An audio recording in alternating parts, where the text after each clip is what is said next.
People get on their horse and they ride it to the end. We're about kicking the fucking horse out from under you on this show, folks. Right. So that you can't ride it all the way to the end. And I gotta tell you, since I started this show, I can't find my fucking horse. It's the 6th day of March, 2016, and this is The Radical Agnostic. Bunch of working class philosophers here. Gonna try to blow your mind. Episode 53. We're on iTunes. Lots of new listeners. Very exciting. If you are listening on iTunes or through the website, there's only like 10 episodes up there.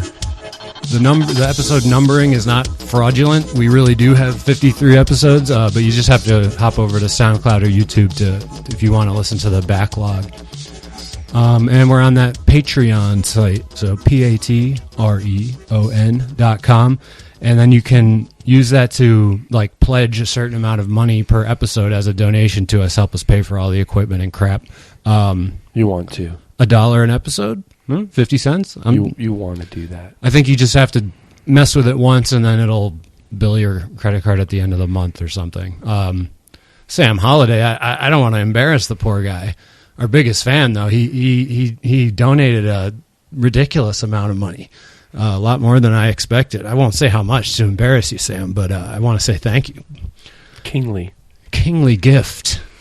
Yeah, so my name's John. I'm your host. We got my co-host, Mark. Hi. The stowaway I didn't guest. get any of that money.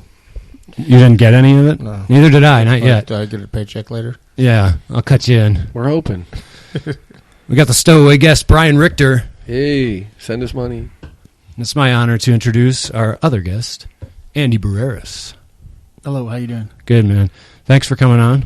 My pleasure. I don't know if it's fair to, Andy, is it, just off the bat, is it fair to call you a moderate, like a conservative? Is that, do you, I can't pin you there based on anything you've said, but I was kind of hoping I could call you that just to give the show a little frickin' balance. I feel free. Free. I'm not really, I guess, I've told you guys before on Facebook posts and stuff, I know there's conservative, there's liberal, I'm just kind of confused or lost. Right. I've got some definite opinions about it. Nothing educated. Yeah. More guttural. I kind of go to you guys saying, what do I think? And then go from there. Well, hopefully you'll be able to counterbalance my shameless liberalism. And Bryan, I'm going to ask you to try to get your mom to listen to this episode. All right. Because there's a few things in here where, I'm going to try to take a second look at some of my own views because I found myself to be wrong a few times recently. She'd probably wholly agree with you there. I'm She'd sure. be like, John, you've been wrong about 53 times for about 3 hours at a time. From what you say, it sounds like she hates me and the show. Pretty well. I'm not Okay, going to no say. denial. I'm not going to say no, but It's rough. Hate's It's rough. a strong word. I love Mama Richter. She's good. She's a good egg. She's a little ornery. We still have few enough listeners that if any of you email us or hit us up on Facebook, we will read your comments, questions, arguments, insults on the air. So, get in on the fun. Well, let's start off with a famous segment, or perhaps our most beloved segment, but a little different this time. Anger management with John Berger, that being me. A little twist. A little twist. Paula and I went out the other night downtown Tucson, had a few drinks. Then a friend of mine showed up, and we moseyed on over to this place called The Playground, which is, it's the first mistake. Yeah. It's definitely a sign of the gentrification of downtown Tucson. It's no longer one of these, dive bars or live music venues. It's a flashy light couch pretending to be an LA club type of thing, if that evokes the correct image. So, what do you think, Bryan? I think douchebag right away. Yeah. Would a lounge be appropriate? Not my I style. suppose you could call it a lounge, yeah. Not an ultra lounge for ultra douchebags. It was Friday night, very crowded. So we got a few beers downstairs, walked to the upstairs sort of platform dance floor thing, and 10 seconds in, we're up there for 10 seconds, and this guy, young man, large muscular fellow, I'd like to add, made some motion of hitting on Paula, basically, like, oh hey, let's da, da, da, da. And she was like, no, and just kept walking past him, and I sort of sidled in front of him and let him know, like, no, don't talk to her or whatever. So he immediately comes around me, up and around, and then just gropes Paula, just grabs her ass, a handful of butt, and just blatantly violates her. And she just immediately starts yelling at him or something. And he turns around like, whoa. And so I shoved him in the chest, as one does. I would have punched him in the face, but... Yeah. And each his own. So he didn't like that, came back towards me. So I put my... I mean, I didn't perform the way a jiu-jitsu trained person should have initially, at least. So, but anyway, I grabbed his neck, and I was just holding him there. I don't know what I was about to do, but he didn't like that, so he struggled out. I tried to get him in like a sort of headlock, and he squirmed out of that. And then he put his hand on my neck and starts shoving me straight back through the crowd. And this is toe to toe. I mean, the place is packed.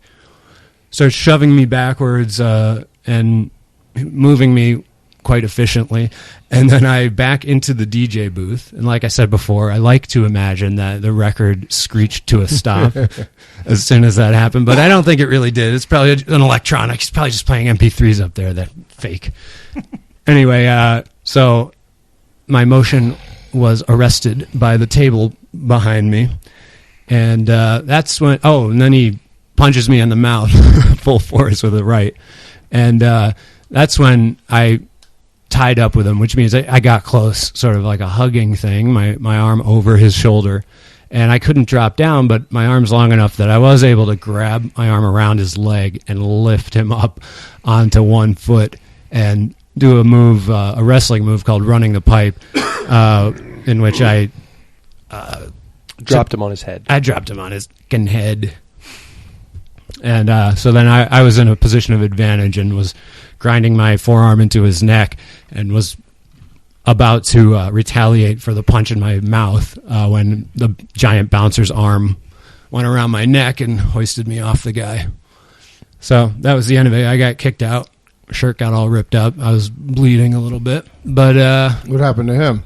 he got kicked out too. They threw him out the other door, and I saw him walk down the street. And then my friend texted me about an hour later, because my friend was just rabidly texting me like, oh my God, that was awesome. You kicked his ass. I couldn't believe you got him like that, and he was so big and all this stuff, and that was making me happy. Meanwhile, Paula's like suffering in the background while I'm like all hyped up from a fight, but she's just been violated. But anyway, so this kid is texting me, and he's like, oh, they let that guy back in, man. Like an hour later, like, they let him back in. I'm like, oh, great. Wonderful. That guy's just up. How many asses has he grabbed that night, you know? For the record, John's face shows no signs of abuse. So muscles don't equal tough. They just don't. It doesn't mean you can hit hard or that you have solid technique just because you're strong. Yeah. No sign of being punched in the face. I see a little scratch on the side of your neck. Yeah. That's right. that. But he That could have was. got that during some freaky sex. Like, it's just that. No, that was his stupid fingernails when he was trying to strangle me. Yeah. He also tried to gouge my eye out on the way down when I was taking him down. He put the thumb in my eye, and it didn't really hurt. So I think he had to pull his hand back to try to break his fall eventually, because it never hurt me. But and the punch didn't. I mean, a few beers in you and everything, punch in the mouth, it's like whatever. I mean, as long as a tooth doesn't come out, it's not that upsetting. No, It's pretty upsetting. Yeah, I don't like it much like at all. that sounds about par for the course for that place. That place is basically owned by the dude who owns most of the blocks down there, downtown, Scott Steitler. And the first time I went in there, they just opened up, and it was when, I was working at the district, which is just like 3 or 4 doors down. We went in just to check it out, and the guy that I went in there with ordered a Jaeger. And the girl bartender looks at him and goes, "We have this," and throws this drink menu at him. He's like, "Really? You don't have Jägermeister? You can't give me a shot of Jaeger. It was all like, the blue frou-frou and the Colombian necktie and the, it's like, pineapple juice and Moroccan maple syrup and blah, blah. That's how old I'm getting, because I considered Jaeger to be one of those, like, frat drinks. Well, yeah. No, it is. It's not, it's just a fucking, but it's just like, open the bottle, pour a shot, drink it. So you've been particularly frustrated by this, Mark, because you've been part of the Tucson music scene for, 20 years, 30 years? Something like that. So you've seen it go from... it's changed a lot, right? So they've made all these efforts. We're talking downtown Tucson. Tucson, Arizona. I mean, they've made a lot of efforts to pour money in and make it a more business-friendly or profitable area of town, right? And now, finally, it seems like they've succeeded somehow. Well, yeah, for I was involved in the punk scene, which basically we never had a club that we always did stuff at. We'd be able to have a show at this place, the VFW hall, and then something would for a couple months, and then something would happen, and we'd have to go somewhere else. We'd have to go, so it was always like that. So I'm not like, it's not like, downtown was always a spot that you could go. Like, no. I mean, downtown was always like the seedier place than the rest of the town. Yeah. But still, it was like, it wasn't always like super conducive to what me or any of my friends were doing. So is this just it's just something, the changes that have happened do you view it as just something you don't particularly like or a bad idea? Because to other people, like the city leaders, this is a way to bring money in to the city and make us like Phoenix or something. That's their end goal to them. Is that a bad goal, or should they not be pursuing that? It depends on what you want, If that's the kind of stuff that you want, then it's a good thing. Only problem is, in my mind, and this is not, just based in Tucson, this is the whole entire country that this is happening to, is it just becoming very cookie cutter. It's like, it's like a mall with, the Gap and Old Navy and all the same stores, whereas downtown Tucson, and before that, university area. Well, it makes things more expensive. To be mom and pop stuff and, whatever local stuff. Downtown's vastly more expensive. More expensive. Oh, yeah. Not just a little. Yeah. Vastly more expensive. Like, you're talking about living or buying?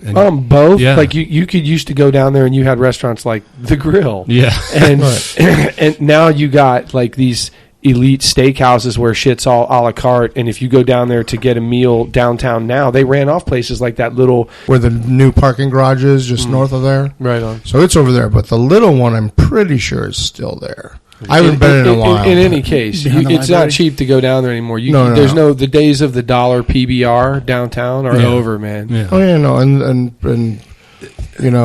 burgers are like $12 at the Diablo place. And a lot of these clubs, it's just like 75 big screen TVs with like speakers in every, and I mean, I know how old I sound, but I'm just like, I don't want to be in this building.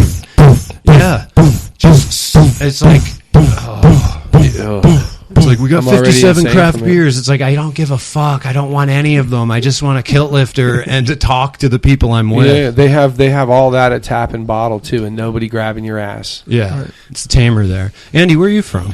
I was originally born in New Mexico, a little village called Tularosa. Oh yeah? Yeah, I lived there for a couple of years, and then Breaking Bad country. Well, actually, the southern part, kind of the, for lack of a better term, probably just in the shadows of White Sands Missile Range. Mm-hmm. Okay. And Area 51 and shit. South of that, right. You can still go down and see a lot of crazy stuff. So where, like over by Alamogordo? Just about 13 miles north of Alamogordo. Interesting. Okay, yeah. My friends in Alamogordo now, they were talking about Tularosa the other day. You ever drive past signs that say like, don't turn here or we'll kill you, like we'll shoot you from a mile I think away? it's just inferred. It's just understood. It's like, don't go here. Yeah, you probably don't want to go. Yeah, it's a quaint little place. I mean, it's mostly farming community and stuff like that, but it's really nice. Did you like it? I did. There's huge cottonwood lining the streets. Oh. And it's from Welcome to Tularosa to leaving Tularosa, it's about 60 seconds off the freeway. Yeah. And it's a nice little place. I mean, red dirt, lots of fields, a lot of that's kind of my niche, the fields and the red dirt and cottonwoods. And I drove through Santa Fe a couple times, and like it's very nice little place. Like it's super controlled though, the appearance of everything. Like the building codes there are probably the strictest I've ever seen. Like everything has to be an adobe house with like a cactus outside of it or something. Like there's Sedona's like that too. Yeah, for sure. Like a citywide HOA. Even a McDonald's like has to look like the Great Southwest. Well, Santa Fe has gotten gentrified a lot too. It's getting it's almost like Sedona. Yeah. It's not quite that expensive, but they're definitely trying to be more of an arts community. And well, they got some serious pine lighting. blight up there in the hills, man. Their pine forests are taking a beating. Pine blight. What's killing them? Beetles. They don't. It doesn't stay cold enough for long enough for the beetles to go dormant, so they just keep eating all winter, and they don't ever slow down. Yeah. Well, and then but global warming, it's a liberal myth. Yeah. Don't buy into that bullshit. That's why it was 88 and 90 all this last week. Well, that's what I was saying. Hottest online. February on record. Yeah, ever in the world. Ever in the whole world. Yeah, it was up by that. The whole thing was if the world temperature raises by 2 degrees, we're screwed. It did that in February. It was up by 2 degrees, and they were like, "Oh, well." I mean, it probably won't stay that high. It'll probably go back down a little bit, but still, all the scientists were shocked. They're like, "Wait a minute, this was supposed to be like 2035." Like even their predictions, it's going faster than that. So. Yeah, I had figured that the super heat wave in Tucson for the last month was a fluke. No, my buddy up in Montana is like, it's 53 today. Yeah, it should not be that warm. And Christine's almost convinced. She's like, I can live there. Yeah. If it's 53 in the winter, we're not doing too bad. In the age of global warming, you got to think ahead and move north to where it's too cold to live right now, but in 10 years it'll be fucking perfect. Good for the bones. Yeah. These nice crisp mornings. All right. But to answer your question about whether it's a good thing or not, Tucson getting gentrified in downtown, for me, it's just a simple matter of Tucson.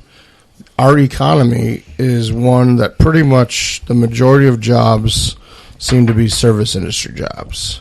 You either work for Davis Monthan, you work for the U of A, maybe in government in some capacity, or like Raytheon or something. Yeah. But there's not that many jobs in all those fields. So the rest of everyone works in the service industry. There are waiters, waitresses, working at a store, working, that's been my movie theater, whatever.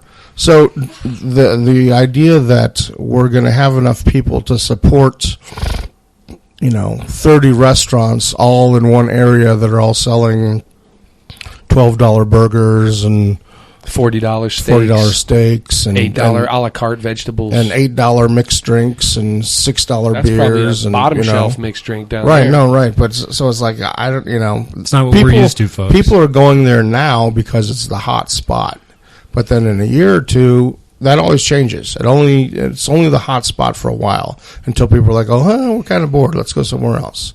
So if you're basing downtown all on that, all on bars and restaurants and nightlife, entertainment stuff, it's going to go away. And then you're going to have all these fancy buildings down there and jacked up rent, but really the places are going to have to go out of business because you're not going to have the people going in and spending the money. I can barely tell the difference between Congress and Mill Avenue. No, it's definitely in Phoenix. That's what it's becoming. It's becoming Mill Avenue. They want to be Phoenix so bad. Yeah. Which is my worst nightmare. I don't. Is that necessarily a good thing, though? No. Why would you? I think it's horrible. You look at the Southwest. You look at things like Tucson. You look at things like where I'm from, Las Cruces. You look at San Antonio. There's a culture. It's traditional. They're there for hundreds of years for a reason. Mm-hmm. But to come in and say, okay, we want to keep that culture and charge you $12 for a burger, the people that created that culture couldn't afford that. Right. They want to stick a feather on the restaurant logo and say, now there's our native culture. Right. And we're serving Chipotle. Right. We're serving some sort of new salsa. And you look at Santa Fe, we were talking about that. When you force them to make adobe buildings to look like the next guy, and you have to import your cactus because you thought it'd be a good idea to build a building, tear all the natural landscaping out, and then put it back in later on, you're not really, all you're doing is forcing someone to a higher rent culture of what you had before. Right. So you're saying it's counterfeit? I think the liberal word for it is cultural appropriation. Yeah, but it's not even really. I mean, there is a bit of that, but it's more like because cultural appropriation isn't a big thing. It's more just like the influence of money. Well, it's almost like Tucson wants to catch a case of affluenza. Right. Yeah. They want it. Yeah, they want to be. They want it, and I really like the idea of Tucson as the biggest small town in the world, right. And that's why I actually Arizona's Reno. Mark. It's pretty funny, but that's about right. Mark had the advice that we talk more about Tucson on the show because for the people that listen, almost nobody's been here. But it's an interesting place and it's a unique place, and that uniqueness is kind of what's getting our ire up about the downtown. The changes that are... I don't even want to call it a renovation because I think a renovation is taking what you had and making it better, and they're just they shit on downtown Tucson on the whole idea of it, if you ask me. Well, and you can talk about stimulating a city economy, but in the end, like Mark knows the name of the guy who owns half of these properties, these new nightclubs. Yeah, so how is that that's where the money economy? That's where the money's going. Like that guy's. How much does he spend in the community? Right. Yeah. Doesn't he live in California or something? There's all these small business owners that got run out by that. Right. By that renovation down there. They closed it down. They hired all these consultants for all this money, and they didn't help those dudes out whose business went from 500 people on Friday to 5 because the whole street was shut down. There was nowhere to park, and you had to walk in these like caged sidewalks that made you feel like you were in some fucking dystopian future. Well, when I got thrown out of the club, I felt like I was in L.A. or something. Like the bouncers just chucked me out. I never hit a bouncer. I never struggle or anything. I'm like, I'm leaving. I want to leave. I just got in a fight. I want to stay here. And they kicked me out, and the girl at the door was like, just reminded me of like some L.A. door girl. She was like, my God, did you just get in a fight? And I was like, yeah, some dude grabbed my girlfriend's ass, and she just was like, oh, I don't care anymore. I'm not looking at you. Like, wasn't waiting for you to answer. Right. No, so with feigned concern. That's part of my job description. Yeah, I had to ask.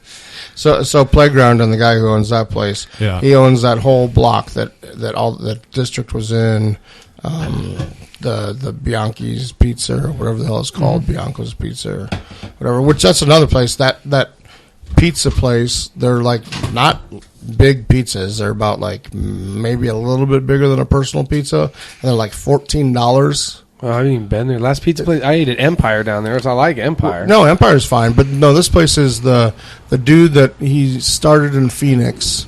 And now he's got this other one in Tucson. It's like Oprah's favorite pizza. Oh man, I read about this dude. My wife's always parties. Go down there and eat one of these fancy fucking pizzas. Like, I don't have time for fancy pizza. I got to tell you, man, it's like fruity beer. Fuck off, man. Give that shit to some yuppie. I'm not interested. No, so somebody that worked there would come into the district where I was down there all the time and like give us a pizza for like a free beer or whatever. So we'd I'll do take that. it then. But then Empire would come down and they'd be like bringing a whole entire like family size large pizza. The fucking one from Bianco's or whatever the hell it's called would sit there. Nobody would fucking touch it. And then the other one would get ate up like in half an hour. Because Empire is bomb. If you don't know, Empire Pizza downtown in Tucson is probably a top 5 pizza in town. Yeah, it is good. Very good. It is good. Nice little place. Moving on to our before we hit our main story today, we're going to hit the This Week in Election News. Bernie walked away with 2 states, Kansas and Nebraska. Good job, Kansas and Nebraska. Hillary won Louisiana by a landslide, and actually it's all kind of depressing because she walked away from the day with more delegates overall than he did. But he won 2 states, and she only won the 1. Maine is happening right now. There's a caucus, I think, up in Maine. And on the Republican side, Trump got 2 states yesterday, and Cruz got 2 states yesterday. So, which states did they get? Or do you know? Kansas. Cruz got Kansas. Trump got Kentucky. Cruz got Maine. And I can't remember the 4th one. But, man. So Kentucky and Maine are full of booger eaters? What does that mean? You didn't watch the last Republican debate?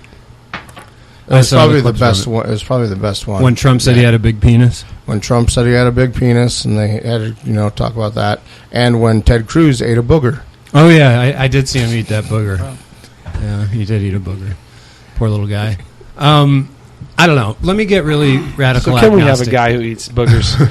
Was he at the debate when he did it? Yeah. Are you fucking kidding He me? was sitting there talking. Come on, bro. You can't, like, one, not only can you not, I know that's a double negative, but can you not pick your nose for like an hour? Oh, well, he didn't pick his nose. That's the one thing in his defense. He was talking, and the booger fell out of his nose onto, like, his upper lip. And did he just tongue it off, or did he, like... No, and then eventually it came onto his bottom lip, and then he, like... The world was he watching. did, like, a frog thing, and... This is the state of American politics. Waste not, want not, man. I mean, sorry, dude. Well, let me get super radical agnostic-y here for a second, because everyone knows I like Bernie. Bryan and Mark are kind of sick of the whole thing, as far as I can tell. That's where I'm at. Andy, I don't know if you've picked a horse yet. You know, no horses here. It's not a. I really haven't. Nothing. No one appeals to you. No, I mean, the only thing. I don't know. To me, I'm just kind of watching it from the outside. I saw a meme today on Facebook. It said, vote for nobody. Right. Because nobody will lower your taxes. Nobody will help you medically. Nobody cares about you and your family. Yeah, Donald, I think, posted. I'm not. I liked it until I heard Donald did it. I'm not. I'm not, like I said, not conservative, not liberal. I know I don't like Donald Trump. Yeah. Because he doesn't like Mexicans, and Mexicans make tacos, and life without tacos. I mean, I couldn't imagine that. It's no life at all. Right. That's it's tragedy. And so I'm looking at it from the outside. I'm looking at Hillary, and I just can't wrap my mind around. Don't let her look at you directly in the eyes. You can turn to stone. Right. I just can't wrap my mind around how like a basilisk. all the things that she's done, and she's. She's this oligarchy that she's untouchable, and doesn't matter if you she's actually broken the law, or the circles she travels in. Don't get me started on Benghazi, or the emails and stuff. And, right. And watching Bernie, I can't say I endorse him, but it's kind of neat to watch. I uneducated my opinions tonight, but I'm looking at it kind of like the movie Braveheart. Mm-hmm. He's just this little guy with a passion. Trying to, and just uniting people against John's loving your analogy, by the way. Against Braveheart. John's got a boner under the table. Don't just be don't tease you. Grease my gears here, buddy. But you look at it. He's going against the patriarchs and the monarchies, the evil iron hand. Taking what we want, the privilege. He's not funded by those companies and those powerful people. He's I think that's what we've always wanted. We wanted that one guy to fight the powers that be, to make a difference. And the last guy we had making a change I think he's kind of just taken all of the change and the bills, and just with Obama, I don't think.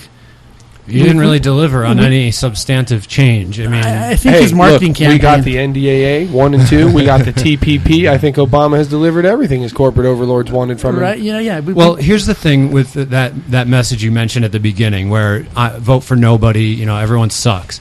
On one hand, if you evaluate every candidate, including like the third parties and stuff, and you just say these candidates don't represent my interests, like none of them represent enough of my interests to make me endorse them. That is an intelligent assessment, and I have to respect it. On the other hand, if it's people who are just not paying attention and they say this whole thing is stupid, politics is for idiots, that cynical approach to it, where you wouldn't ever vote for anyone. Like it's not that your guy or girl isn't in the race; it's that you don't believe in this in the process, in the political process, which is also justified because it's so corrupt and so messed up. But if that's your attitude, that's where I take issue with people, because you're saying, I don't believe in democracy. I mean, at least what we have as democracy. And if you don't participate, it's literally and definitely going to get worse. Right. If you don't participate, we'll keep electing leaders that don't represent you, and so the system will be corrupted. Somebody else will speak for you with their votes. Right. Now, if you have a complex argument as to why our system of democracy isn't good and we should have this other system, Mark has arguments for anarchism and stuff that I respect, but most people, I don't think they're thinking that about alternatives to what we have. we have the freest society in the world still. It's sad to say this is the freest one. In terms of speech and the press, it is. And the Second Amendment, too. So we've got the freest society in the world. And democracy is how we got that and how we've kept it. Now, it's in bad shape. You're not going to hear me say the opposite. But when I see that cynical thing of vote for nobody, this sucks, I'm not going to reject you out of hand. I just want to know that you've thought this through and you think there's a better alternative to representative democracy. Right. Now, when I'm saying this, you are correct. To give up completely, and throw your hands up and just submit to the powers that be, you're not helping. You're part of the problem. You're just dead weight. Yeah. I think when I say that, vote for nobody, in the sense that if you look for the person that represents you the most, you may not find it. Mm-hmm. And to be cynical to say that the whole political process is bad and democracy itself is bad, I mean, there's been too much bloodshed to get this where it's at. You said we're maybe broken, maybe battered, but that eagle's still flying. Yeah. And, the flag is still there, and that's our country, and die for the process.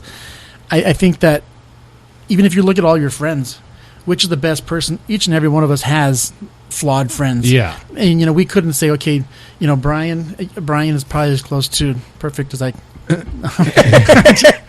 Bryan, you don't refuse a friend because they're not 100%. Or your spouse. You've had problems with your spouse for 20, 30 Good years. Analogy. Same fights, same things over and over, but you'd go to the matches for them. Yeah. And if we could just find that people that believe, but it's also reciprocated in the sense that your spouse cares about you. And your friends, they would go to the matches for you because disagreements aside, problems, this and that, there's that common sense or common. Oh, there's a commonality, reciprocal relationship, and it's not happening. There was a point in time was they were representing us. They heard our voice. We could speak to them, and that'd be reflected in the congressional, in the whole political system. We've dropped the representative from our representative government. In the 1850s, you could visit the White House, and probably, if you waited a couple days, stayed in D.C., you could meet the president. I think you still can if you jump the fence, but you get a greeting party. You get to meet the dogs and stuff like that. You meet him by proxy through his guards. Well, Andy, I mean, I appreciate all the things you said about Bernie Sanders because everyone knows I support him. But Donald Trump isn't funded by corporations. He's not funded by any big businesses. In fact, he's not even spending his own money. A lot of people think he is. He's not. He spent about $17 million, which is a loan that the RNC, the Republican National Committee, will have to pay him back at the convention. So he's getting all that back, and he's collected about $15 million from just little guys like you and me. So he's not funded by them. Now, what else? My non-support for Trump is in my mind, I just could not imagine him at a negotiating table with Kim Jong-il. Senior, junior. I just can't see him, Putin with Putin, staring eye to eye. Meet the Queen. Right. We can't. I mean, his hardest fight has been against bankruptcy courts. Yeah. I mean, we're not looking at him, and not to say his financial history or his marriages or whatever. That's all whatever. But I just can't see him at the negotiating table representing America's best interest at the UN. The national embarrassment. I mean, I guess most conservatives they view Obama as a national embarrassment. Of course, I don't. I don't really like Obama too much. I'm not happy with him, but to view him as a national embarrassment, dude. Even George W. Get a fucking grip. Even George W. Not anywhere near the embarrassment. No one ever has been that Trump would be. That would really be. We will be a global joke. Yeah, if he even makes the nomination, we're a joke. Yeah, but think about it. So I mean, I'm not disagreeing about Trump being an embarrassment, but think about if Rubio was the candidate, or Cruz, or like all of them are acting like they're on fucking now in the schoolyard, and here's the thing that I've said, but they would since last year is that like you're basically if you're a fan of the Republicans, then you like the clown show right now, the guys they put out, because that's a clown car, and you're just picking which clown's makeup you like the best. Well, if you're an intelligent conservative, I mean, you can't vote for Bernie or Hillary. So you have to vote for Hillary if you ask me, but you have to be bummed out. But you gotta pick someone if you want to participate. Kasich's still running, and I don't know if Graham is still in it, or no, he dropped out, and he might have still been even on the ballots, because like I saw the ballot for some of these people that are voting in Arizona early, And there's a bunch of people on the ballot that I'm like, who is that? Louisiana got 7% for voted for other in the Democratic thing yesterday. That's a lot of people. And so many people are so mad at or watching Trump's, for lack of a better term, antics. You're watching that, and it's maybe to their detriment or to their benefit. It's hard to see what the Republican Party is actually doing. Unfortunately, they're reacting to him as the lead dog. And I catch something here and there about... They're really trying to shut him down. I mean, and they can't. They can't do it. So they're doing the same thing the Democrats are doing with Sanders. Yeah, it's way more blatant on the right, though.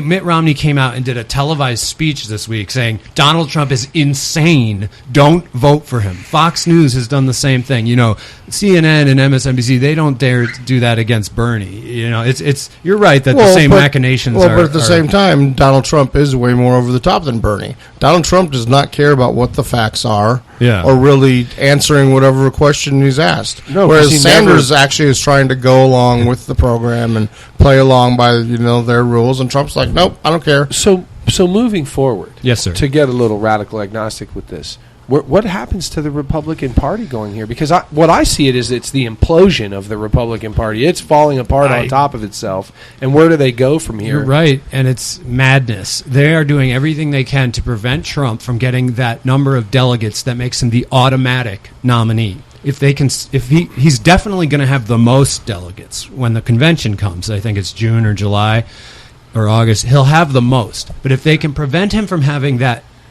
majority of delegates, then he's not the automatic nominee. Which that means is that at the convention, they can still do that shady behind-the-scenes shit to keep him out of there. The delegates have to vote for him on the first round of ballots at the convention. They have to vote for the guy that their constituents voted for them to vote for.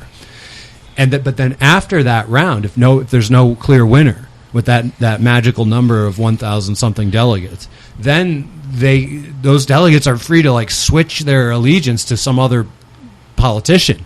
And this could be someone who isn't even running right now. A lot of people think Mitt Romney is going to put himself on the ballot in California and New York to prevent Trump from winning in those states and getting that number of delegates to move on. That's how deep this shit is going right now. And most establishment Republicans are on board with that. Now, what I think is that they're going to more and more, like Chris Christie is now with Trump, the governor of Maine is with Trump, a couple senators now finally endorsing Trump. They're moving over, and they're going to fall in line behind him because the threat of Hillary will be too terrifying for them to allow her to win by letting the party implode. It's almost a lesser of two evils. Which it always fucking is. It always is. They always sell you on the Democratic guy or the Republican guy by saying, look, he's not perfect. She's not perfect. But you can't allow such and such to win. You just can't allow that. And so the eternal pact with the devil signed by every American voter, goes on. And no one votes for that third-party person like Jill Stein, who Mark and I really like. For the Green Party, no one ever votes for them because you're throwing away your vote. And you watch TV as the election gets closer, you get more and more scared that so and so could win, and then you fall in line behind the other crap sandwich. With the description you're telling me, it's looking at it again from the outside in. It's almost like watching a political version of the Survivor. Yeah, there's. I'll make a deal with you just to make sure they don't win. Then we'll deal with each other later on. Yes. So we can't, there's alliances and there's so many. All the skullduggery, and it's just... they're so angry. Like skullduggery. That was awesome, Andy. Skullduggery. I don't think that's been on the program yet. It hasn't. 53 you episodes. Guys feel free to use it. Before skullduggery showed up. I hereby copyright the word skullduggery. TM. Not to be used by... what's happening now is unprecedented, and the party is pissed at guys like Kasich and Rubio who won't leave the race, because those votes, if you could unite all of them behind a non-Trump, you could maybe stop him in time. Well, there was just something on the Democrats too that they just were. I forget who it was saying it, but they were saying that they need to unify Hillary and Sanders, that they need to come together and and decide which one's going to be the candidate. You know what I mean? And so same thing. Like, screw this democracy shit. We just need to just settle it come behind together. closed doors. In other words, Fuck Bernie, you. will you run as her vice president? Will you just drop out? And if she offers you the vice president slot, and I saw an interview, and this woman on CNN was asking him, are you really just trying to push Hillary a little to the left on this campaign, and isn't that your real goal? And he goes, no. And then she's like, would you like to be her vice president? And he goes, would she like to be my vice president? And then they do the Thug Life music with the shades. Yeah, I love those. Blunt. Yeah, I love those things, man. They're hilarious. The music comes. Yeah. But like, no matter what happens, in my perception, this is like the perfect storm and the perfect thing that I'm going to be happy about no matter what, because you're seeing the parties collapse. Well, so if Hillary does get the nomination, there's going to be a lot of angry Bernie there's going to be bots. a lot of people that are angry and pissed off at the Democratic Party. If Trump wins the nomination, there's going to be a lot of Republicans that are pissed off. But if Trump doesn't win, there's going to be a lot of people pissed off as well. So I could see the dissolution, or at least the dilution, of both parties. Oh, you've already seen because it. of this It's election. happening. Yeah, and like a lot of people are predicting the rise of a third and possibly a fourth party. and that's why Sanders and Trump are both so popular, because people are fed up with politics. They are, and you can see it. There could be an anti-corporate conservative party, and there could be an anti-corporate influence liberal party, like a Sanders party and a Trump party, basically. I have two questions. We're going what you were talking about, Mark. Let's say Trump gets his nomination, everyone gets mad, or Clinton gets hers. Now, where do those voters that were supporting Bernie, where do they go? Do they cross over? People who were voting for Bernie. See, I think that's the shit show that Mark's looking forward to see where all that there's lands. going to be a migration of voters. Right. Once it goes up in the air, where's all that going to land? Well, and so if Trump doesn't get the nomination and Sanders doesn't get the nomination, that doesn't preclude them from both running as a third party. Right. Just still staying in the race and saying, hey, we're going to continue I don't to run. think Sanders will do that, but I think Trump very well might. Right. Well, either one might. And so then the voters would still vote for their candidate. Or, like, if you want to vote for Sanders, you if might Trump go stays in as a third party, then Hillary's a fucking shoe-in. Oh, yeah. She automatically wins. Looking at the then she might as well. They might as well just prepping the cushion for how she likes. Well, and that's been a theory all along. That's the whole reason he's running. I'm still so not sure that's not why he's actually doing this, because I'm still seeing all these pictures of him at parties with the Clintons. Well, he's on the golf course with Bill. I mean, he donated her presidential campaign in 2008. Now his response to that is always, I donated to everyone. I gave money to you, Ted Cruz. I give money to everyone because I'm a corrupt businessman and I want to buy politicians. And then everyone claps in the audience. Yeah, you're not a corrupt politician. I'll say if he doesn't, you're the other end of the corruption, and we like that. That's okay. if he doesn't get the nomination and he stays in, I'd be. It's just. The I kind would of never thing argue with do. you about the conspiracy theory. I wouldn't be like, "Yep, that's why he's in," but I would never argue it. Yeah. But if we look at that, and you're talking about the dissolution or the both parties, Republican, Democrat, bringing in third, this may be one of those to a naturalist. A forest fire. It could be a forest fire that goes through. Yeah, it's horrible to look at first, and look at the damage. And purges, but then look at the growth afterwards. It's strong. Maybe this is what Rome was going through. Never got to the next step. Yeah, good. Yeah, because they decided to. They're like, or maybe we'll just end up like electing a dictator.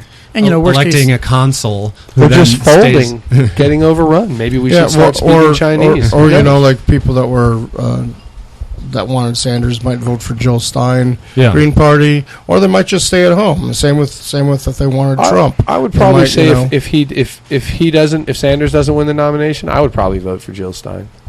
Yeah, she's cool, man.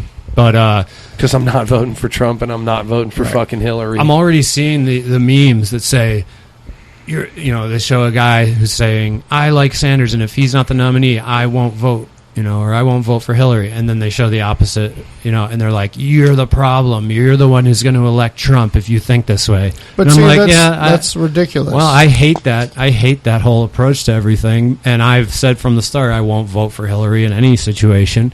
But it will be challenging for someone like me if Trump is the opponent and it's starting to look like he could win. But hopefully I'll stick with my guns. Can we write in vote for Joe Rogan or Clint Eastwood or something? You can write anyone in, yeah. But what I'm saying is that metaphor, analogy, whatever you want to call it, is completely ridiculous, because that's like telling an atheist, if you don't believe in God, then you believe in Buddha. Yeah. Like, no, it's saying I don't believe in God. Right. I also don't believe in Buddha. Right. It's like saying you are supporting Donald Trump. Yeah. It's saying you're electing Donald. Right. No, I'm not electing anyone because I'm not casting a fucking vote. Blame the people that are voting for him. Yeah, not me. If you want to blame somebody, and that's the thing too. You guys talking earlier about people not voting, and somehow that's the problem.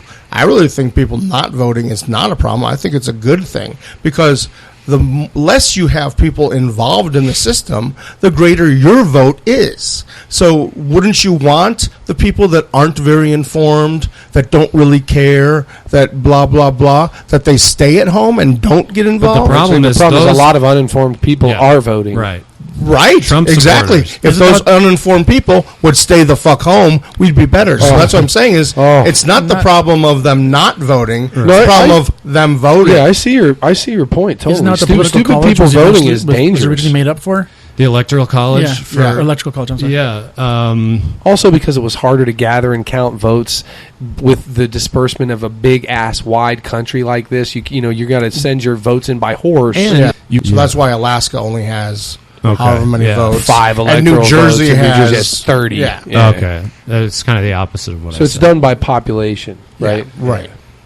Eddie will probably know a little more about that. I think it's actually done by however many representatives you have, which is done by population. Right. But here's me going radical agnostic on myself, okay? So as a liberal, everyone knows I like Bernie, blah, blah, blah. Now, there's in my calculation, there's an 80% chance that Hillary's going to get the nomination. And state after state, this is you can basically boil this down to black voters. And 90% of black voters are supporting Hillary right now in terms of votes counted. And so she's winning every southern state, and Bernie's competing or winning in all these other Midwestern, northern, western states. But it's this, what they call the blue wall or the southern firewall, which basically means black voters deciding in these states who's going to win, and they overwhelmingly support Hillary. So this puts me as a liberal, a politically correct, libtard in an awkward position, because it makes me think racist thoughts, right? It makes me think, if only these black people would vote for Bernie, and I believe that his economic policies are in the best interest of the lowest economic bracket, of which black people and Hispanics are disproportionately, in the lower economic brackets because of systematic racism and economic policies and imprisonment and drug laws and all these things. But so now I'm sitting here, and this is liberalism eating its own tail, as it often does. And I'm saying, come on, black people, they must just not be informed. I have to make some calculation as to why they're not supporting my guy. And it's racist of me, I think, kind of in a way, but I still do it. And I'm like, why are they doing this? Is it because they have no money, so they're less inclined to watch, be politically informed, less inclined to be educated, stuff like that? Those are the racist kind of condescending thoughts that have occurred to me. I would wonder though, what is culturally, is there a cultural significance to that? And if there is, what is it that Hillary has done to win? It's this bill. Approval. They've been very active. I mean, he was the governor of Arkansas, but they've been very active with black leaders, what church policy leaders. of Bill Clinton really helped? No policy. What did he ever actively do? It's the whole thing of how it looks, not how it is. She was all against super predators in the 90s. There's this buzzword that came around, which was found out to be complete bullshit. They're like, there's a race of super predators that are growing in this country, and they're children with no morals, and they'll kill their own parents and rob your baby out of your stroller. And she went on TV in the 90s and was talking about super predators, how we have to toughen the crime laws, toughen the drug laws, mandatory minimums, all these non-liberal policies. So in my opinion, the Clintons have only done harm to minority communities. But there's in the media or in the sort of celebrity image of them, they called Bill the first black president. Yeah, what the fuck? He went on Arsenio and played the sax. Like, this was a big deal. That was pretty cool. This was a big deal in 1991. While he was a presidential candidate, right? He came on and played the sax. Yeah, it was huge. And fucking threw down, too. Like, he's good. He's a genius, like, all around. I hate to wear the minority cap here. I think, to answer your question, one of the things that some of the things that you said were correct is regarding the black vote or the Hispanic vote. Yeah. I think that for generations, Hispanics, African Americans, Native Americans are very generational. You were raised with your grandparents in your house. Your great-grandparents are still alive and you've seen them. You have a lot of... Well, if you look at the great-grandparents, you follow their lead. A lot of them were alive back when FDR... Yeah. You look at them, you look what Ike did, and what happened during their generation is what you did. You followed your grandparents' lead. Now, for good or bad, that's great for tradition because it... So how does that tie into Hillary having that... Well, because your grandparents voted for Bill Clinton. More the establishment. It just says Republican Democrat, and you're a Democrat. Like when you're born, you're a Dodgers fan, you're a Cowboys fan. This is what you're a Democrat. So have they heard of Sanders and dismissed him because he isn't the choice of the party, or have they not heard of him and they're just going, Hillary, she's the person that's Clinton, running? the name. Going back to the traditions, you kind of support what your grandparents did because the grandparents have led the family, right? So you kind of went that direction. So you're already, for lack of a better term, predisposed to be Democrat because that's what your grandparents were. That's what your parents voted. Now, that doesn't mean that you're not educated but you're looking at everything from the colored glasses of Democrats. Right.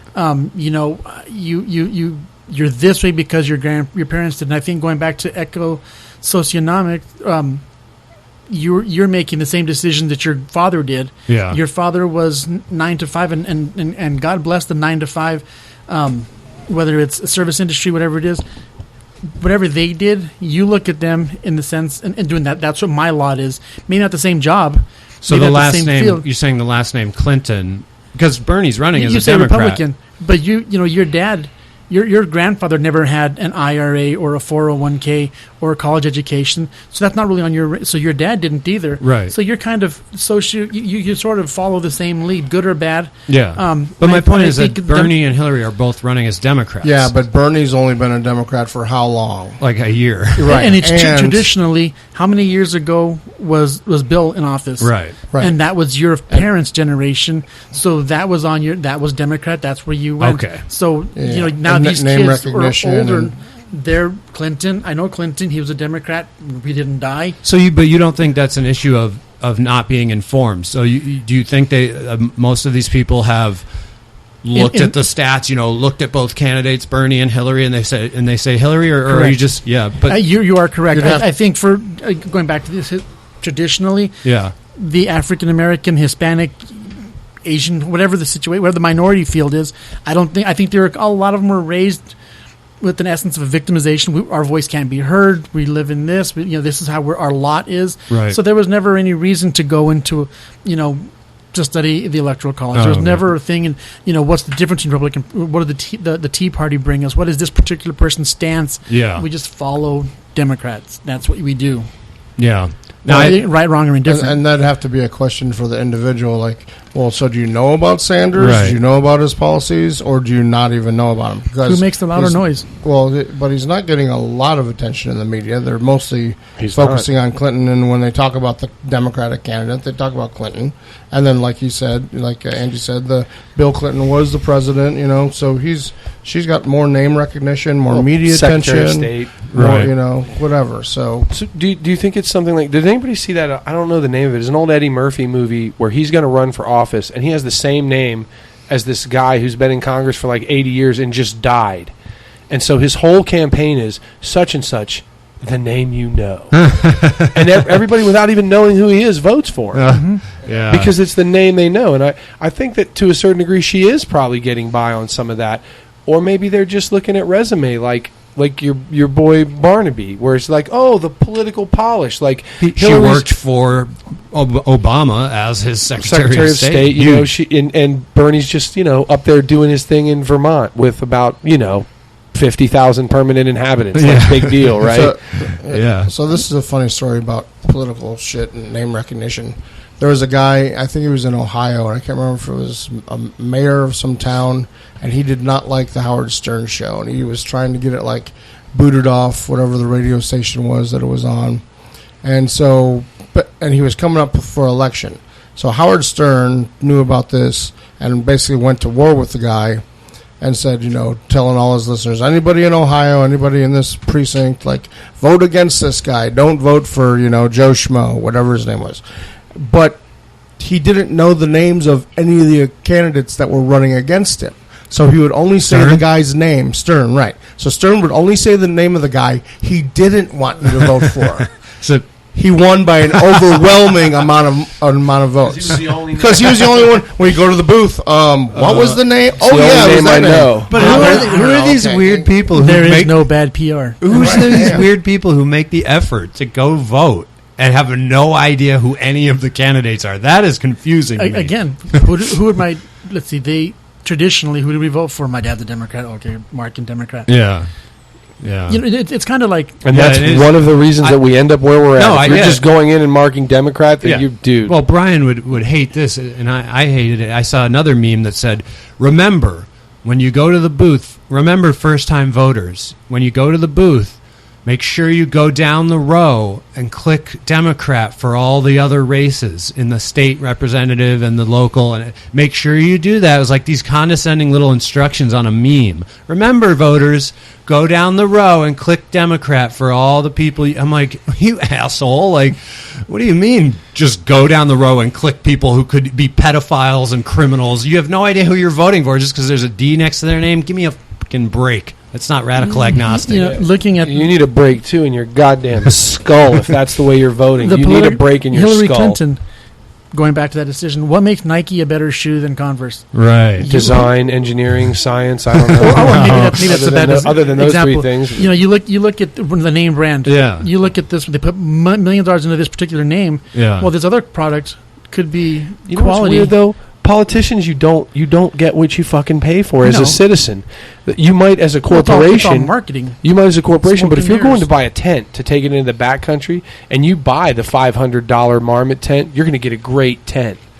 Go ahead and buy Hillary Clinton and see what you get. Yeah. It's not going to be a great tent. It's not going to keep the rain off. I'm voting for the Kroger brand Democrat. On some things that's true. On other things that's not true because there's stuff that has a name brand and is expensive. Yeah, it's not meaningless. worth anything. And I got to tell you guys though, if you're buying outdoor gear, definitely. It applies. Yeah.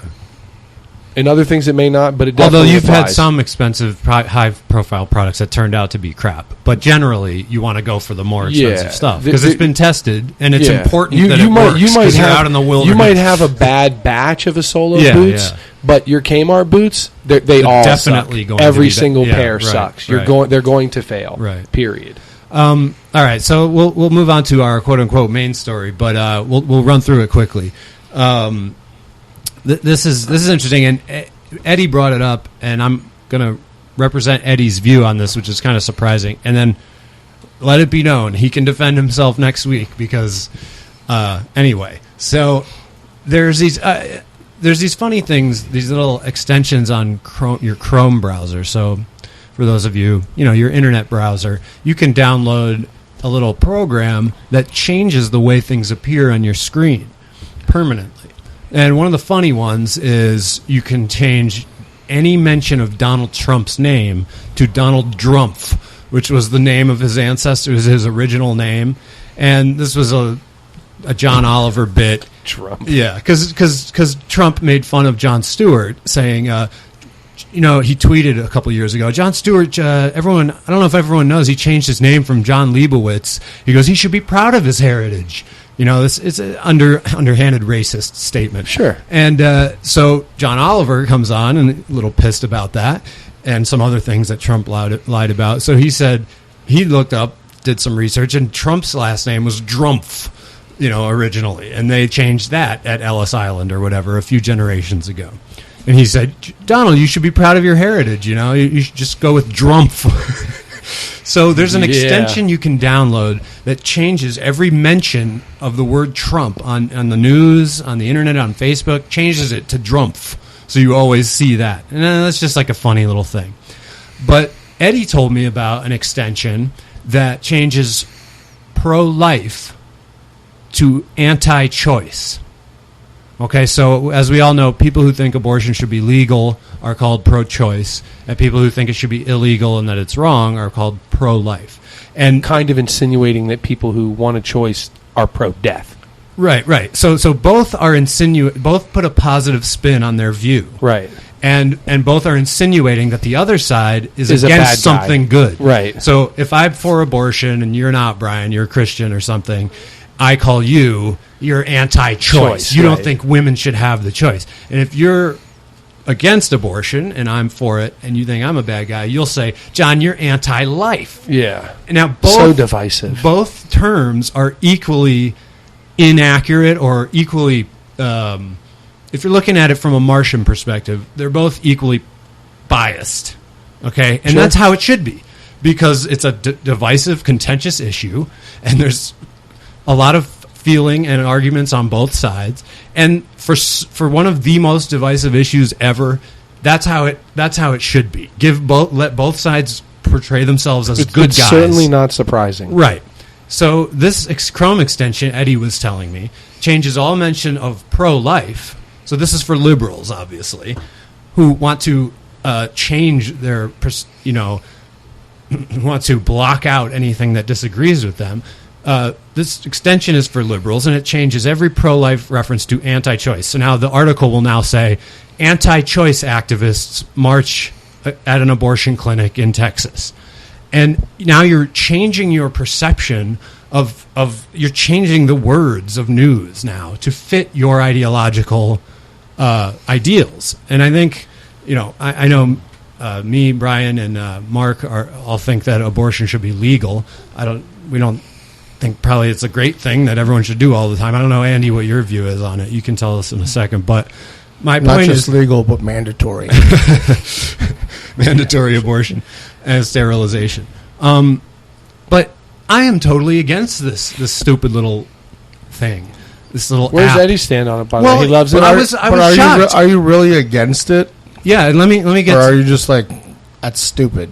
No, I'm very much against it, Mark, and I'll tell you why. Where are you? It's stupid? It's stupid. Yeah, I'm with Mark. It's stupid. Fucking call it whatever you want, you little I would be weirdos. for it if I could go through and take out the word Kanye or Kardashians, if we could just get rid of that. Just redact it just entirely. Delete it. It's just not there. If that's your story, then I don't even want to show up on my stuff. That would be cool. Yeah. But no, my point is... A list of names that I can change to dummy doo-doo head. Eddie is very much for free speech and open-mindedness, and he seems to take on the radical agnostic view a lot. But I was surprised to learn that he was like, no, I think it's a good thing because it's more accurate. It's more accurate to call an anti-abortion person anti-choice than it is to call them pro-life. And I was like, Eddie, no, it isn't. Both sides have their perspective. He says, no, but you're denying a woman's choice for an abortion. I said, yeah, that's the perspective of the liberal. From the other one, the fetus is a human life. You're denying a fetus's chance at life. And there's never going to be, by the way, scientific proof either way, because life is just a word. You'll never find proof that it's life or not life when it's in the womb. Never. Neither way. No side will ever win based on science. It's a moral issue. Well, so, to me, I was shocked that Eddie was for that. I completely disagree with his contention that it's more accurate. You were shocked he was for it? For the app, yeah. I'm not, because I think most pro-life is involved with religion, and you're going to lose Eddie's objectivity as soon as you bring religion into it. However hard he tries, it's gone as soon as religion's part of the argument. And for the pro-life, pro-choice argument, religion is always part of the pro-life argument. Yeah. Now, because if you're not religious, you don't give a fuck. Well, and if you're going to call people who are in favor of women being able to have abortions pro-choice, this is my argument about why that term might not be clearer or more concise, is how many of those people do you think, if you asked them, they'd be for a bakery not making a cake for a homosexual couple that was getting married? How many of those people would be for someone not allowing somebody into their restaurant or place of business because of their religion or race or whatever? That's a good point. There's lots of choices that those people are not going to be for. They're going to be anti-choice in a lot of areas. Right. So to call them pro-choice not accurate is just as inaccurate as calling the other part pro-life. Yeah. That's how I view it. They're both just framing the issue according to the way that looks best. So that when you look in the mirror, you're the happiest about what you see. Exactly. Right. And the reason I don't, so to answer your question, the reason I don't think it's stupid, the reason I think I hate it and I'm like deeply kind of scared by it, is that this is a method of technology for shutting down discourse, for breaking down radical agnostic approaches to things at every corner. It makes you more biased. It closes out information. It's trying to eliminate, because through discourse, a lot of times, a lot of times you find common ground through discourse. Right. It's almost the only way to get there sometimes. And now you'll never have to hear. It's like putting your hands over your ears and never screaming. Have to see another perspective when someone argues with you. That's already happened, and this is a result of that happening. The balkanization of America. Isn't the media already changing the way we think anyway? I mean, the media is telling us exactly what to think anyway. Definitely. So to go through and change it on our own. It just makes it. It's just it's further down a shitty road, is what I'm saying. And even more than just the media telling us what to think, we get to choose now what media we listen to, and we choose the media that best represents us and tells us that our ideas are correct and our ideas are right. But some of us don't. Do you? I mean, you don't, right, Mark? I don't. But what I'm saying is, media shouldn't even do that. And this is a thing so Ted Koppel was on Bill O'Reilly, and O'Reilly was talking to him about Trump and saying, so how would you come at Trump? How would you ask your questions to try to get what? And Koppel was like, I wouldn't, because Trump doesn't care about facts. Yeah. He doesn't really care about answering your questions. And then he basically told O'Reilly, he said, you and people like you are the reason that Koppel has come up, because Trump you no longer do reporting. You do commentary. You don't do reporting. No. And there's a huge difference between reporting and commentary. Reporting, which is telling us something we didn't know, and commentary, which is giving you the facts. Yeah. These are the facts. This is what happened, the events, and blah, blah, blah. And not like having your spin on it. Like, well, and then objective I think it's reporting. bad because blah, blah, blah. You say you do it because Fox, fair and balanced. Right. Fair and balanced, really? But I can look at your employee roster, just a picture of it, and know that you're not fair and fucking balanced, because there are more people in the United States. I mean, they're not all fucking blonde. Females. Yeah, not all of them. Yeah. Not all. And that's Fox. Like, if you look at their roster, it's blonde and blue eyes, man. Oh, yeah. But to be fair, you got the whoever the dude that was on ESPN that became the news guy, kind of like the O'Reilly. Oh, he got fired. Yeah. Wow, what's his name? And then the woman, Keith Olbermann. Keith Olbermann. What a fucking pontificating douchebag he is. The woman that's on the same channel, I forget what her name is. The short hair. Robin. Is she the one who beat cancer? But I'm just saying, both of them are exactly the same, but on the liberal side. Like, they comment on what happens. She's a little less idiotic than Oberman, but possibly. But I'm just saying, you're right. She has her name, spin Greta on it, and she is that her? That's Fox News. Oh, that's the other side. Come on, it's Rachel Maddow. Rachel Maddow. Those assholes in stereo. That's a great chorus, you guys. I got to tell you, man, you guys really nailed that. So you're even in key. I think with going back to reporting the news, when it was news. Going back to what John said, they were telling you something you didn't know. Yeah, they were telling you the facts, and then you, like Mark was saying, you figure it out. Right. But now it's okay. We've got to do all this marketing to find out who's watching us, and then we feed them, we cater to them, telling them what they want, so they won't go anywhere. Because it's kind of like the path of least resistance. If I don't have to think, and I get a bunch of people like me, I don't have to think. You just keep feeding it to me. And It's ingratiating. You enjoy the feeling of having your belief constantly reinforced by different guests on the channel that you watch.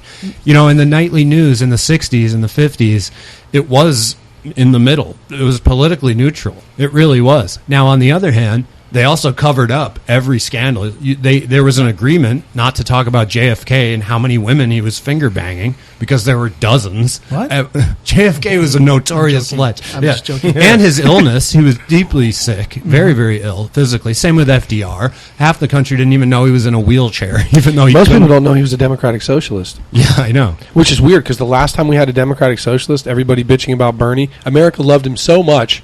Plus, he brought us out of the Depression, did some other cool things. We elected him four times. Yeah. They had to make a law to stop electing a Democratic Socialist. And the greatest period of economic growth the world has ever known thanks to a Democratic Socialist. But to be fair, also, he's the one who put people of a different race in internment camps. Yeah. Oh, yeah, he was around for that, wasn't he? But he got a lot of support for that at the time. Oh, sure. But those people who really support him probably don't support Trump that much. No, and probably will have some negative things to say about Trump, even talking about that. Yeah. What happened to the Tea Party? It's still around, but it's... I don't hear about it Ted anymore. Cruz, they don't really talk about it Ted Cruz is very much a leader of that movement. And Donald Trump, though, is getting a lot of them to vote for him. So they switched to boogers from tea. Yeah. You're granted. It's a booger party now. They're pissed. There's an elephant. There's the donkey. Yeah. And, I mean, is it a... It's like a guy in a Patriot hat or something. It's not a tea bag? It's a tea bag. Lipton? Lipton, right. I was going to say a nutsack, but but you might see a rise. You might see a rise in attention given to the Tea Party after this next election. If the Republican Party does split off into all this different madness, there might be the Tea Party. A bunch of the extremes go to that. Maybe the more moderates start up their own thing. That's like it is truly fascinating, this election, though. Every single pundit writer was wrong. Everyone was wrong, and now they're all scrambling to reassess, recalculate what might happen. 75% of my predictions are looking wrong. Kind of like that UFC last night. Everybody was wrong. Yeah, baby. Holly's not unbeatable. No, she won one fight. Conor can get his ass kicked. That's one of the beauties of America, not only with the media, but just in general. We have such a short attention span. Yeah. We are all, you bombed the Twin Towers. We should go in there and blow them all up. And then 24-hour news cycle. Yeah, and now that you're watching it, you're going, you know what? I'm getting tired of watching it. So they lose the support because we get tired of watching it.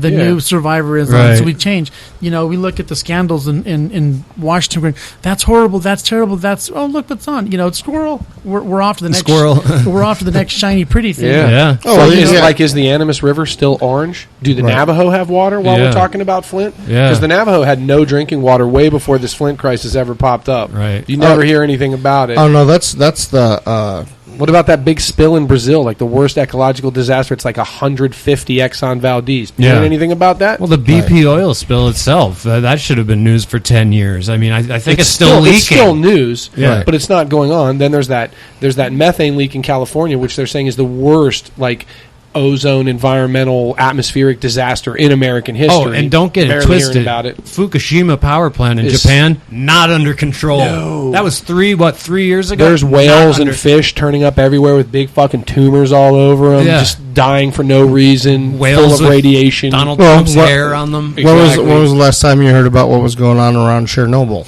Yeah. Or when they made, or 3 Mile Island, or Love Coke. Canal. I have friends, bro, who don't know what Chernobyl was. I'm sure. Don't know that it happened. I was right next door to the shit when it melted down in Germany. 3 Mile Island. Yeah. That's where our generation.